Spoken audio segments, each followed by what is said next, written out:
salam jumpa kembali dalam kasih-Nya. Mari kita merenungkan firman Tuhan hari ini.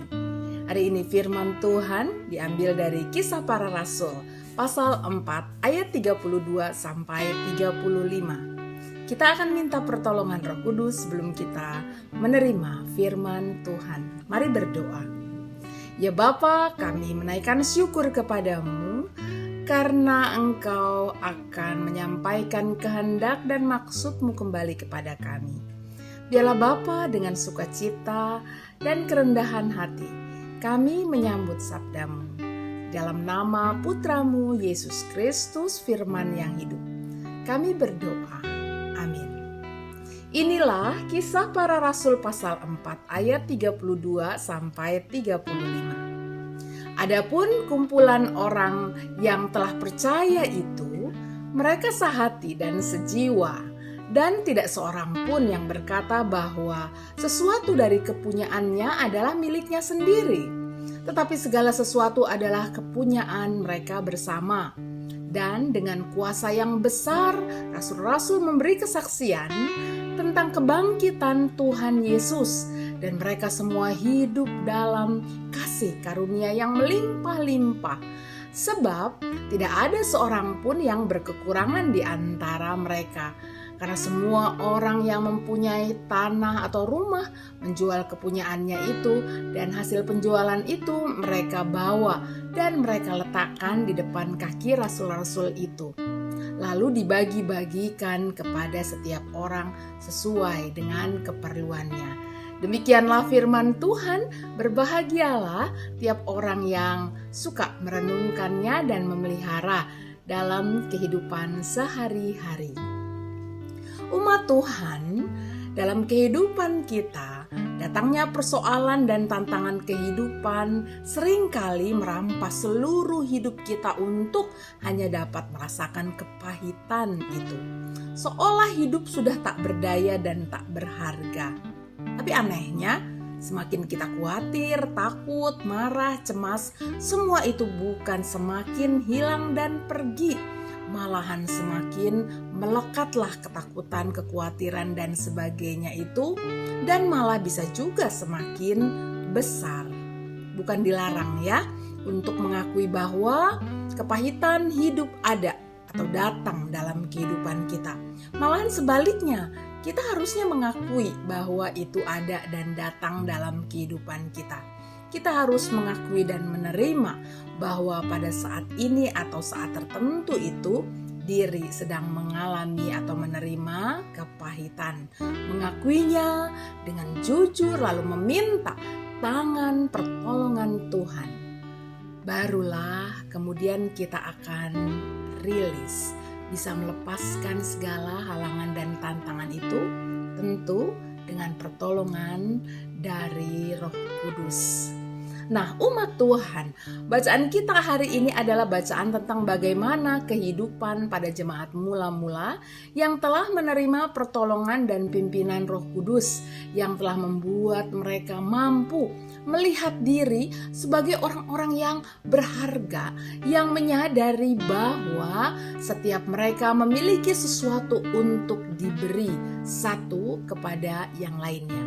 Kemampuan untuk menyadari hal itu selama ini tertutup.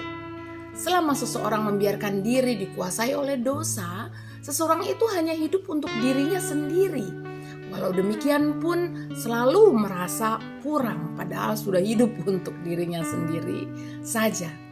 Sehingga melakukan dosa, yakni dilakukan dengan kejahatan, kecurangan dan sebagainya untuk memenuhi nafsu dan serakahnya. Namun, sahabat Kristus, syukur kepada Kristus, umat Tuhan yang mengalami dan menerima anugerah keselamatan itu, lalu mendapati diri sebagai orang yang dipenuhi syukur atas segala kasih karunia keselamatan dalam Kristus.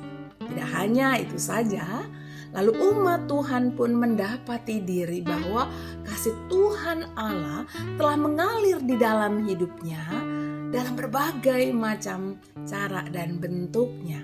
dalam kehidupan yang dipenuhi kebaikan Tuhan Allah dengan penuh syukur, lalu umat beriman juga dapat melihat bahwa dalam keadaan apapun mereka akan tetap dapat memberi pelayanan satu kepada yang lain. Setiap orang dalam kondisi latar belakang yang berbeda-beda dalam sebuah persekutuan dengan Kristus akan dimampukan melihat pelayanan dalam diri mereka. Setiap orang bisa mengalami dan merasakan kelemahan dan tantangan hidupnya, namun bersamaan dengan itu mereka juga meyakini bahwa di dalam Kristus mereka adalah pribadi-pribadi yang berharga, yang memiliki kelebihan untuk dibagikan. Ada yang memiliki kelebihan uang atau kelebihan kepandaian, kelebihan sabar, atau kelebihan untuk bisa mendengarkan, atau kelebihan untuk memberikan nasihat atau masukan yang bijak, untuk memberikan semangat, menghibur, menguatkan, mendidik, dan lain-lain. Lalu umat Tuhan satu kepada yang lain, mereka saling memberi dan melengkapi. Mereka memberikan kelebihannya kepada orang lain. Saya bisa memberikannya.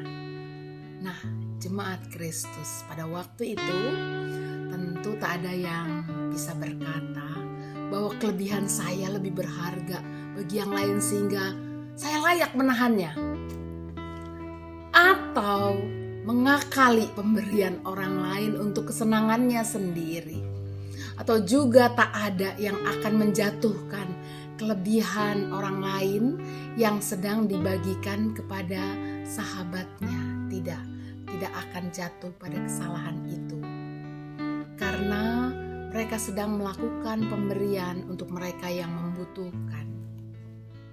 Semuanya itu dilakukan dengan terbuka, jujur, dan saling percaya, saling mendukung, dan dipenuhi oleh kasih yang asalnya dari Tuhan saja.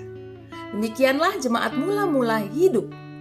Tidak ada yang kekurangan dan tidak ada yang begitu angkuh untuk menahan berkat dari Tuhan.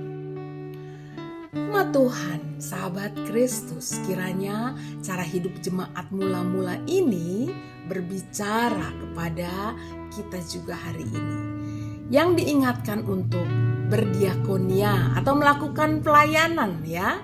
Semua itu dilakukan sebagai tanda bahwa kita telah keluar dari ikatan dosa dan telah ada dalam rangkulan kasih sayang Tuhan yang memampukan kita untuk memberi pelayanan kepada sahabat dan sesama. Umat Tuhan, doa saya untuk kita semua yang mau melayani Tuhan, kiranya berkat Tuhan Allah mengalir terus melalui kehidupan saudara-saudara dan saya. Tuhan menolong. Mari berdoa. Ya Bapa, terima kasih karena atas kasih karunia mula kami percaya kami bisa terus melakukan panggilan pelayanan. Biarlah Tuhan melengkapi dan menyempurnakannya. Kami berdoa untuk setiap orang yang sedang mengalami kesusahan dan kesulitan. Yakinkanlah Tuhan anak-anak-Mu untuk tetap melihat kasih dan sayang Tuhan dalam kehidupan mereka. Dan jadikanlah mereka saluran berkat untuk kehidupan yang lain yang ada di hadapannya. Tuhan, berikanlah sukacita dalam kehidupan anak-anak-Mu ini. Dan juga kami semua ini ya Tuhan. Di dalam nama Tuhan Yesus Kristus, sumber kasih, sumber pelayanan kami berdoa. Amin. Umat Tuhan, sampai jumpa. Tuhan memberkati.